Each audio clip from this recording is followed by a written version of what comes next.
Welcome back to Open Line. We are talking about cyberbullying. This is a big problem for kids and teens, and we even had an adult call in and say he is a victim of this in this world that we live in now, cyberbullying. Happy to have with us Dr. Anna Settle, licensed psychologist, talking about this. What have you seen in your office as far as the impact? And we'll stay with kids for now, but as far as the impact, what do you see coming through your doors associated with cyberbullying? The most frequent phone call that I get from parents is one that sounds sort of like this. So I have a daughter, or I have a son who is 6, 7, 8, 9, 10 years old, and he or she has started saying some things that concerns me, like saying that maybe he's had some thoughts about killing himself. And he's a really good kid, and I know he would never do it, but I'm just wondering if you could help me, or if you think that it might warrant an appointment with you, which is absolutely terrifying, because what we know is that most people who complete suicide usually verbalize that they're going to do it first. And so if a child or adolescent is saying that, it's a high risk person that we're talking about. And so first of all, I have to encourage them to get them through my door or through someone's door who treats children and adolescents. And once they come in, typically I'll talk with the parent first, but then sometimes we'll ask mom or dad to leave so that I can have a conversation with the youngster. And what is usually happening is something related to bullying. I rarely ever see somebody who is experiencing suicidal ideation who is not being bullied, unless it's just a traditional case of significant deep depression. And oftentimes people who are being bullied have depression, so we're not really sure if it makes them more vulnerable, or if it is cause and effect. They're bullied, so then they experience depression afterwards.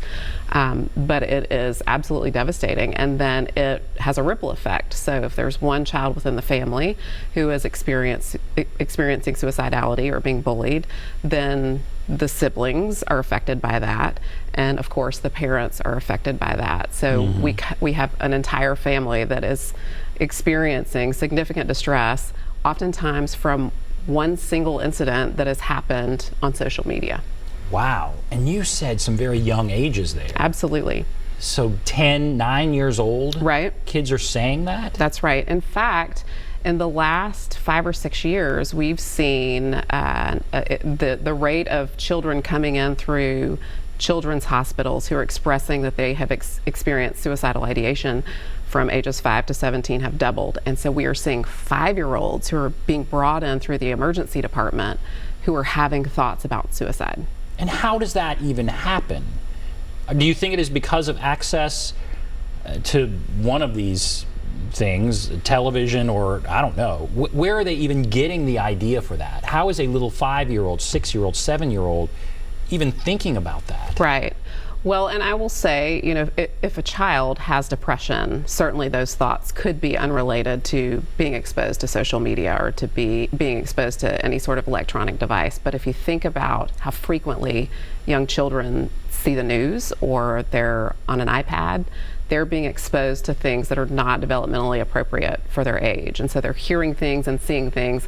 And while we assume that maybe they don't understand what they're hearing, they're sponges, right? And so if they don't understand it, they're creating their own narrative in their own mind and trying to figure out how things are working. And if parents are not monitoring that and helping them understand what they're seeing, or more importantly, keeping them from seeing things that aren't appropriate for their age level, then yes, I think certainly the social media and also the access to media in general is affecting them.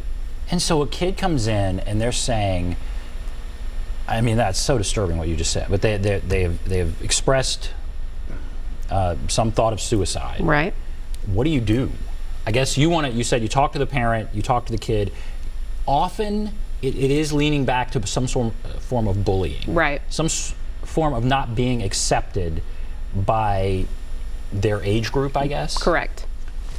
And how does cyberbullying, how does it take itself on? Is this a friend who's saying something and it's misconstrued, or is this a group of mean people who are getting together and just going after one kid? What do you see as far as how it operates? So children and adolescents, they tend to sort of follow the crowd. That's developmentally normal for that age group. And so if you have a person who is relatively popular and posts a picture or posts a comment about another peer, then often people will kind of fall in line behind that, or they'll like that, or they'll add something to that. And so what was just initially one hurtful comment, albeit devastating, it was just one, then peers tend to start latching onto that. And you know, if you're looking at a post about yourself and there are 200 comments or 200 likes, that can be really devastating to somebody's self-esteem. I can imagine. I think it would. I mean, and when we certainly didn't have that stuff when I was growing up. Right. But I guess you could go home and maybe remove yourself from it. Now you go home and you pull out, you know, the computer and you see that, it would be devastating. So what do you say to a kid who is experiencing that? How do you help them work through that?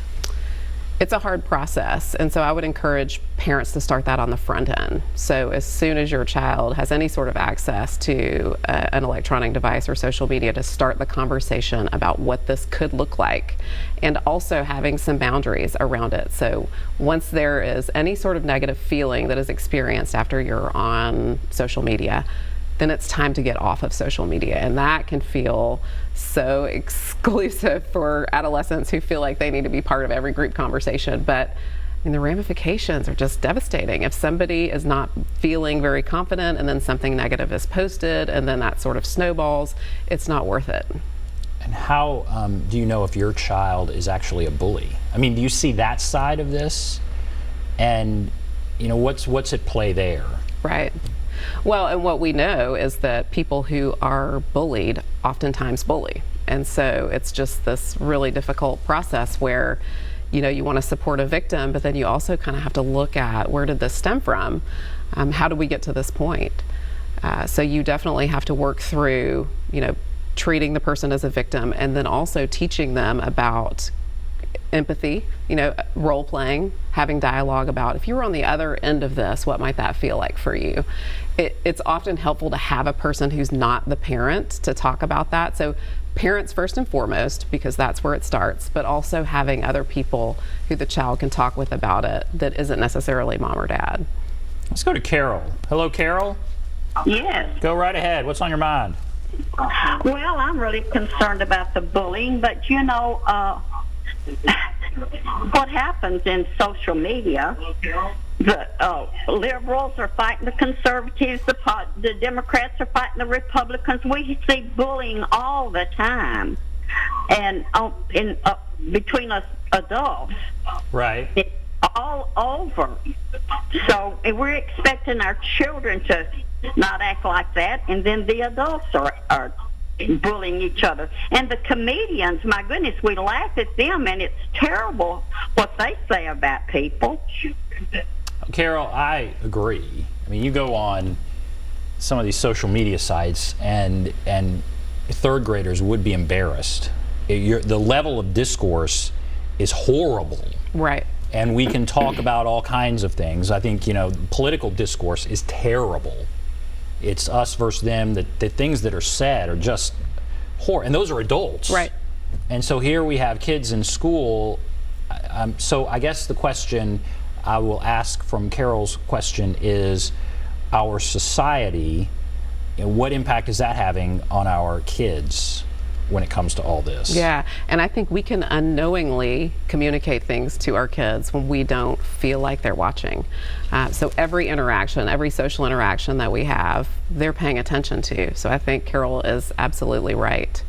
It's so difficult because there's so much mudslinging, there's cyberbullying among adults, and children are watching that. They're watching it on TV shows, they're seeing it in the news. Even with the Keaton Jones case that we were discussing, at first, he was the victim of bullying. There were several celebrities who spoke out in his defense.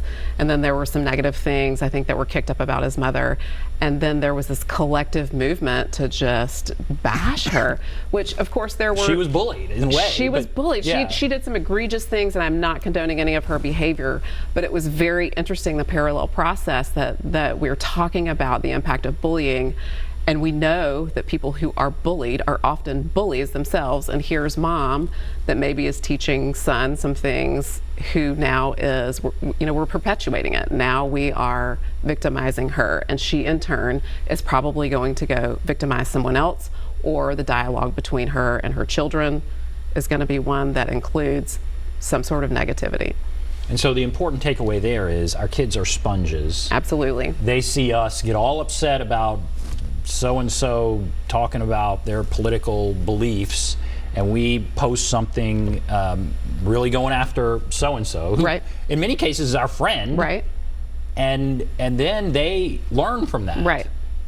And they go after poor little Johnny in the 3rd grade. Mm-hmm. See, that's just depressing. Or even something as subtle as making a comment about someone else's physical appearance. We have some boundaries, I think, as parents. And parents, there are topics that parents won't address, or there are things that they won't make fun of. But just something subtle, just talking about someone that they know and making a subtle comment. I mean, that's communicating to our children that it's okay to talk negatively about someone else's physical appearance. So are we at a worse stage than ever before? When I was growing up, it was MTV, and parents were like, boy, kids are bombarded in ways we've never thought or heard of before, and what's going to happen? Now that seems just so quaint. And now we have all this other stuff. So are we at a place with our kids now and all this stuff they're exposed to and that is just beyond anything we've ever seen, and how concerned, how worried should we be? We should be worried, and yes, we are. We should be worried, yes. and yes, I can answer that question too. I mean, I always encourage people, when parents say, when I ask the question, how often are you on your phone, or how often are you looking at your iPad? Oh, well, it's really just not that much. And I say, I encourage you to put your phone in a different room or turn it off and count the number of times that you think about picking it up. And they'll come back in and they'll say, wow, that's terrifying. There's an addiction there. We're all on our phone almost all the time. Right. And there is this notion now that they are addictive. If they're addictive for adults, imagine what it is for kids. Right. Kids are totally addicted. And I know parents that have given kids phones and they regret it, because then they don't see their kids again. Their kids are on their phone, they're addicted, they're fascinated, and it's just one of those things that, boy, yeah, if we're that addicted, imagine them. Yeah, and it creates discord, because then mom or dad tries to take the phone away, and then the child or adolescent gets frustrated with them, and then it becomes a point of contention. So very interesting. All right, we're going to take a break. A couple lines are open. If you want to call, there's the number, 615-737-PLUS, 615-737-7587. If you're on the line, hold on. We'll get to your call. If you want to call in, give us a call. We'll be back right after this.